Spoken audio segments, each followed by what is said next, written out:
अकराबाद के गौरव हत्याकांड में अपराधियों को गिरफ्तार किए जाने के लिए चल रहा धरना निरंतर चौथे दिन भी जारी रहा।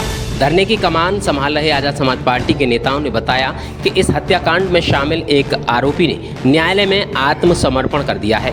साथ ही उस आरोपी को नाबालिग बताया जा रहा है। इधर पीड़ित पक्ष का कहना है कि ना तो वह आरोपी नाबालिग है और ना ही हत्या में अकेले उसका हाथ है। उनका मानना है कि अकेला व्यक्ति किसी की हत्या करके शव को ले जाकर नहर में नहीं फेंक सकता।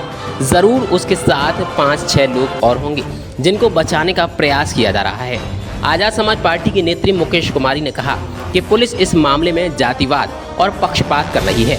उन्होंने आरोप लगाया कि अपराधियों को बचाने का प्रयास किया जा रहा है, जबकि इस हत्याकांड में अनेक लोग शामिल हैं। उनकी मांग है कि सभी को गिरफ्तार किया जाए। साथ ही आत्मसमर्पण करने वाले आरोपी की उम्र की गणना डॉक्टरी जांच के आधार पर की जाए।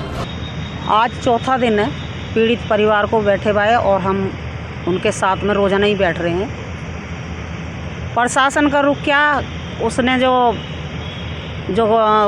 इसका गौरव का हत्यारा था उसने एप्लीकेशन डाल दी थी कोर्ट में।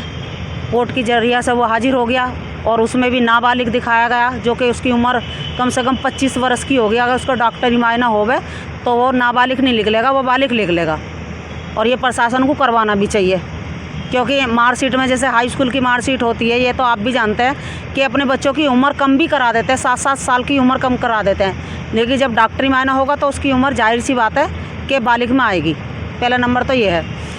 दूसरा नंबर ये कि गौरव की जो हत्या है वो कोई अकेले ने नहीं करी है, क्योंकि उसकी हत्या करके और बम्बे तलक डालना कोई एक का काम नहीं होता। वो भी नाबालिग दिखा रहे हैं, जैसे कि वो उसमें कम से कम 4-5 लोग मुलजिम निकलेंगे।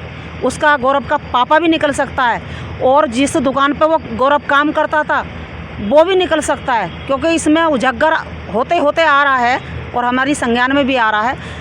तो हम यही चाह रहे हैं कि जैसे वो पुलिस तो खैर नाकाम रही उसे पकड़ने में, क्योंकि इसमें क्या कि जातिवाद का वो चल रहा था कि क्यों इंस्पेक्टर साहब हैं वो भी ठाकुर हैं, प्रधान है वो भी ठाकुर हैं, और क्या नाम जिसने मारा था वो भी ठाकुर है, उनके जो सरकार में बैठे आका वो भी ठाकुर है।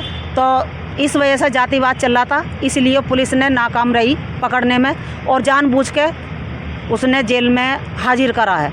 ये इधर पीड़ित पक्ष का धरना अम्बेडकर पार्क में चौथे दिन भी लगातार चल रहा है। उनका कहना है कि जब तक सभी आरोपी जेल की सलाखों के पीछे नहीं होंगे तब वे धरना समाप्त नहीं करेंगे। उन्होंने पीड़ित परिवार के लिए एक सरकारी नौकरी की मांग भी की है। अम्बेडकर पार्क से अलीगढ़ निधि के लिए प्रदीप पंडित की रिपोर्ट।